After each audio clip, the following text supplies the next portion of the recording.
Ben Pierce from the Rosa Tracker, and Merry Christmas to everybody. Those of us space fans got to see what's probably the most exciting launch of, I don't even know how long. We'll say since the first Crew Dragon launch.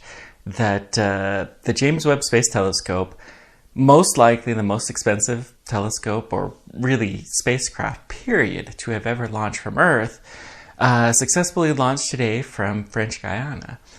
Now, a lot of you have wondered, why didn't SpaceX launch it, or maybe ULA or some other company? And I'll tell you quite frankly, the reason straight up. NASA and ESA decided to work together to build the James Webb Space Telescope, and ESA decided to contribute their Ariane 5 rocket to make the launch. That's really all there is to it, but it turns out you can dig into this a little more. Could we theoretically have launched James Webb on any other thing? The James Webb Space Telescope has been a concept for a very, very long time.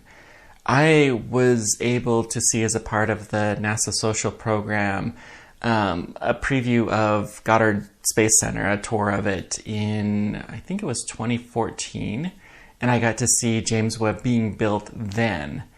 And it was already in the assembly type stages by that point in time. It had been long since developed, even earlier than that. They needed to pick a rocket and really grow the telescope to fit within there. And there's actually a number of things that you can see that they used exactly everything that they could with the particular rocket that they launched on. For instance, this is the picture of James Webb inside of the fairing. Now, with the Ariane 5, they actually put the fairing directly over the top. You don't get to see this kind of side cutout view, but this is a good illustration. You can see that there's booms that are sticking out to the very, very top of the fairing. This thing is enormous. The Ariane 5 fairing sits in between SpaceX's Falcon 9 and Falcon Heavy fairing and the Atlas fairing. So it was uniquely able to carry this thing other than the Atlas 5. And we'll get to there in a bit. Because this was assembled to fit the rocket, they were building this a decade ago. And they needed to have a rocket then. SpaceX at the time had launched a few Falcon 1s, but they hadn't really done anything of note. And even the Falcon 9 is nowhere nearly capable enough of launching this rocket.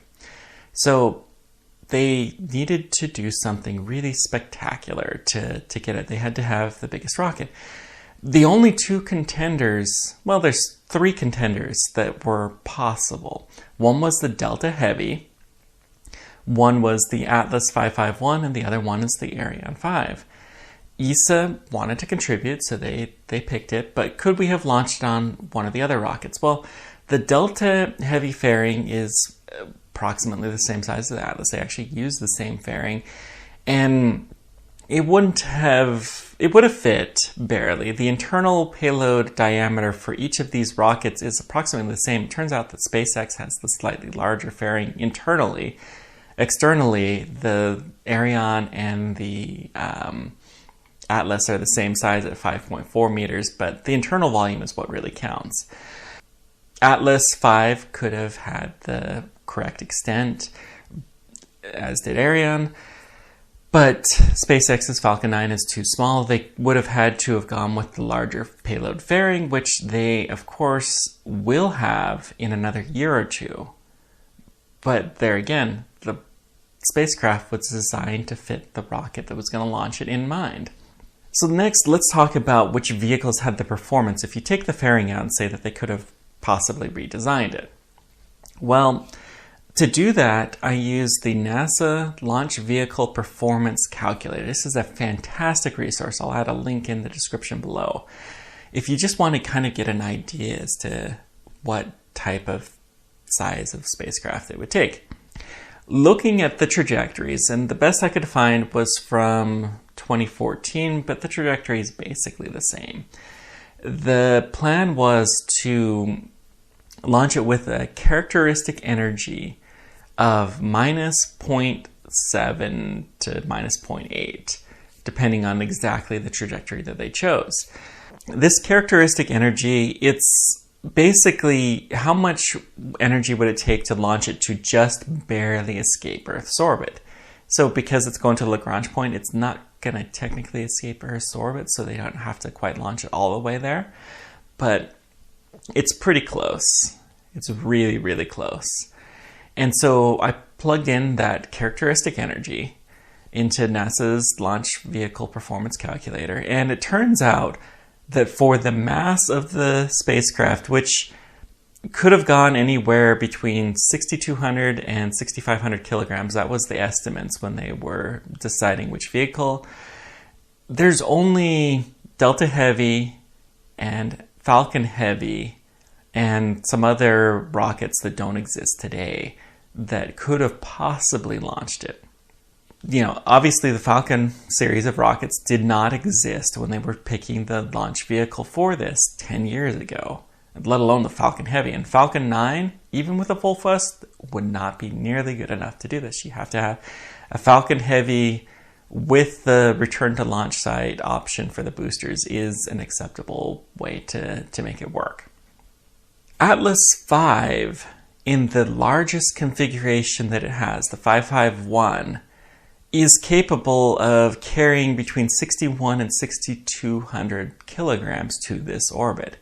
It turns out that you could just barely use an Atlas V 551 to carry this payload. Although they had to do some kind of different types of things to make the spacecraft safe. They had to do what they called a seesaw maneuver towards the end to make sure that you weren't pointing any of the really sensitive instruments at the sun, because that would be really bad.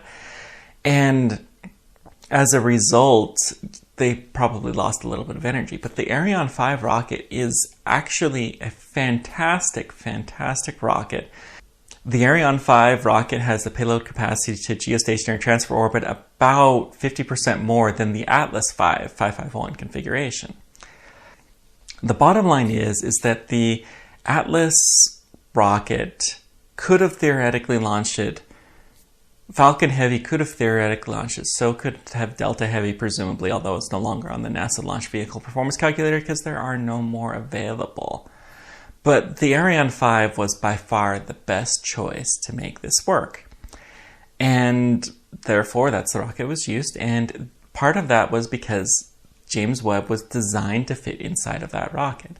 So thank you to all of you for watching this video. Thank you to the engineers who were able to figure this out. And hopefully James Webb will unfold properly and we'll have fantastic, fantastic images of the very early days of the universe.